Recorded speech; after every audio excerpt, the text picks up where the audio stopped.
How's it going, everyone? Virtually Chris here. Welcome to another Openpilot video, and man, it has been a while since I've done my last Openpilot video, and let me tell you, Openpilot has gotten a lot better in those months that I have been away. So today we are trying out Openpilot 0.6 for the very first time.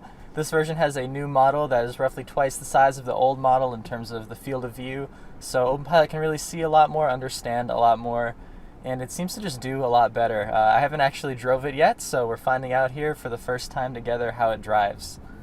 And I say right off the bat, it feels really smooth. We're using the RAV4 hybrid today. Toyotas usually have not the best steering, but actually this isn't too bad. I'm going to turn down the AC a little bit. Alright, so here we're probably going to have to take over. There's no lane lines over here until we get past this intersection. So now that we have lane lines again, we should be all set. And I've never seen Openpilot take a turn like this before. Let's see what happens. Oh, wow. That is amazing. Yeah, that's never even happened before. The model didn't used to be able to make those kinds of turns before. That's super crazy. So this is something I'd only see on a Toyota or a car with really high torque. I know the Honda Civic, which is my other car, does not actually have that much torque. It wouldn't be able to do that. But on a highway, they should perform pretty similarly.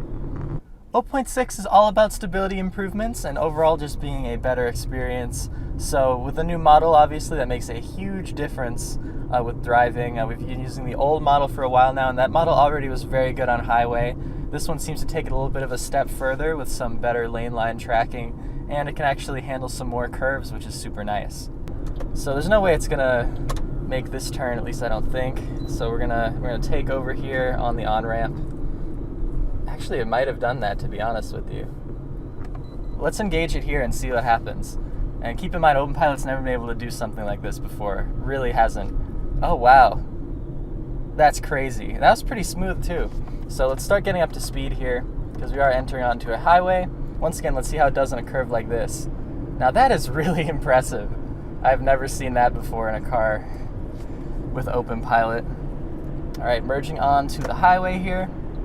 Getting our speed up to roughly 65. All right, we're on the highway. So we're having a really slight bank right now, and it seems like the steering wheel is actually pretty solid, which is really good, because on the RAV4 hybrid especially, it was pretty jerky with the steering. That's mostly due to the pretty bad steering angle sensor on Toyota cars. Actually, the new Toyota cars are actually fantastic. So if you get like a 2020 with TSSP 2.0, you're going to have just an amazing time with Openpilot. But yeah, this car's a little bit older, so it doesn't have the best steering sensor, and the steering's a little bit jerky on a car like this. But I'll be honest with you, it is a lot better in 0.6 for sure. And I haven't even done any custom tuning. This is just the stock 0.6 that you install on your Eon. That's what we have right now. Also, new with 0.6, it didn't try to take that exit at all, which is fantastic. That's always been a little bit of an annoyance I've had with Openpilot, using it on my Civic all the time for some long road trips, is it would start taking the exits to the right. But this new model actually pretty much solves that problem entirely, it looks like. So yeah, I mean, this turn is fantastic. Barely any wobble in the steering wheel. It feels really, really solid. And as you can see by the camera on the left, that's hopefully working, it's actually staying very centered in the lane. This is really impressive. Just the lane centering on curves is dramatically improved for me. Like, take a turn like this, for example. On the older versions, the wheel might start doing this and like overcompensating for a curve. Whereas right here, as you can see, it's just dialed in. So yeah, this is handling it beautifully. I don't think I'm gonna have to touch the wheel on a highway at all, which is awesome. The Kama team has really been focusing on making this product a little more consumer friendly. You know, their website has been redesigned recently. It looks a lot better. It's really easy to figure out what hardware you need for your car. All you have to do is go on there. You can even select the car that you have. It'll recommend you the right giraffe, and you know, obviously get the Panda and the Eon, and then you're good to go. It's pretty plug and play, to be honest with you. If I can do it, you guys can do it. I remember in my earlier episodes of making a self-driving car before this was a product at all, I had to solder it myself and do all this crazy stuff that I was not good at, but now it's just so easy to get up and running, and it works fantastic. It really does. Once again, taking another curve here on the highway, absolutely awesome. And these are the kind of curves that will work on any car with Openpilot, so even if you have a Honda or something like that, and your highways have roughly this amount of curves on them, I think it'll do just fine. I've had my Civic on this road many times going from Maine to Vermont with almost no disengagements, just disengagements when I couldn't make the curve or obviously to change lanes and things like that. But man, I could easily see myself using this to do super long drives super easily. Just the lack of wobble on the wheel is really awesome. It feels very confident. This new model feels way more confident than any of the old models I've tried before. And it's just doing a fantastic job of keeping us centered. I haven't had to do a single thing. Oh, this is a really cool road. I think this will be a really nice residential road to try out Openpilot on. So let's just get up to speed here. Engaging Openpilot's as easy as getting up to speed and pressing the button you would press for cruise control. So on the Toyota, it's that. And just like that, we are using Openpilot.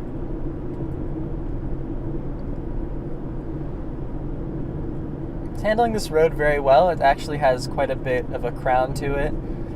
So Openpilot's adjusting for that in a few seconds there, and now it's rock solid on the steering, which is great. Increase the top speed a little bit here.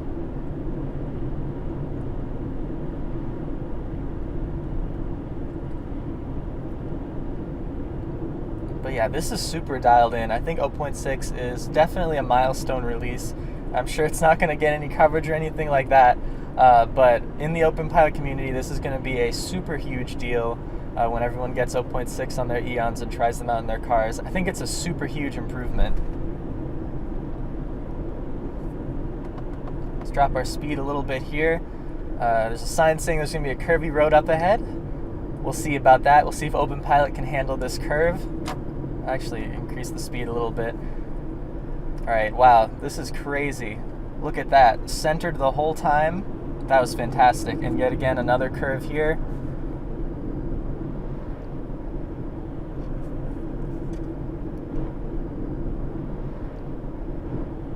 That curve wasn't ideal. It was a little bit crazy, but I take that to be the hill more than anything. Let's see how it does on a curve like this. Oh, fantastic. That's perfect.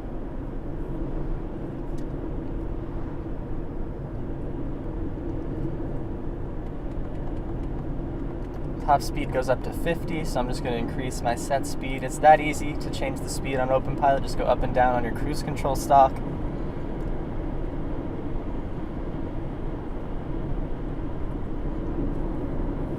I would never imagine using Openpilot on a road like this before with that kind of turn, but now it just seems to handle it fantastic. So yeah, now here we are just slowing down to match the speed of the car in front of us. It's just super chill. I could lay back and relax. Obviously keeping my eyes on the road. There is facial monitoring. For example, if I'm pretending to look away, my eyes are actually still on the road here, but it's going to start beeping at me. As you see, it started beeping at me and it won't let me use the system if I am distracted at all. So it's really important to stay facing forward and observing your surroundings when you're using a system like Openpilot, like we are here. But other than that, I mean, it's pretty freaking impressive, this new version of Openpilot. Super solid model, and yeah, it's just performing amazing. Wow, we have a pretty steep turn up ahead. I'm not sure how it's going to handle this one. And it's up on a hill as well. We might have to take over for this. No, didn't have to take over whatsoever. That was perfect. Felt pretty centered in that lane at all times. Man, this is a pretty road. We'll have to make this a frequent test route when we test future versions of Openpilot and I make future Openpilot videos. I'll definitely be trying out this route on my Civic later once I get that car back in a few weeks here. It's starting to get to the point where I'd rather have a Toyota just because of this increased torque and the fact that the model is actually taking advantage of having that extra torque available. So the car actually is making some of these turns that it wouldn't even think about making before, which is super duper impressive. The speed limit reduces, but I'm just going to leave my set speed high because Openpilot follows the speed of the car in front. So as long as these cars slow down and obey the speed limit, I will too. That's super convenient on roads like this. I'd probably just set my max way above what it could be or what it should be, just because there's always going to be a car in front that's guiding the car and guiding the speed that way.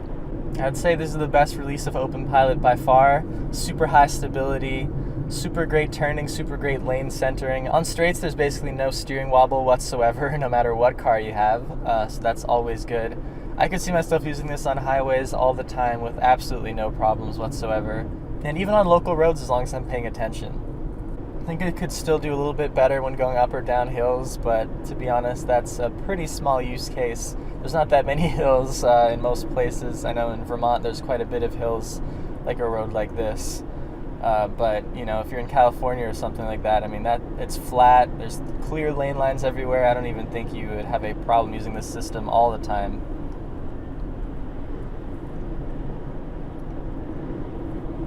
Yeah, a little bit over the center line there, but once again, I feel like it's just the hills in the model. When the road's straight, I'm having absolutely no problems at all. With all this being said, if you have a car with lane keep assist and adaptive cruise control and you don't have Openpilot, go ahead and check if your car is supported. I'm gonna bet that it probably is supported. And in that case, go ahead and try this out for free for 30 days, see if you like it. Really, I think it's an amazing system. It's very easy to use. So with all that, I'll see you all in the next Openpilot video. It might be on my Civic, it might be another one with this. Let me know if there's anything you want to see with Openpilot with this brand new version 0.6. And I'll see you all in the next video. Bye!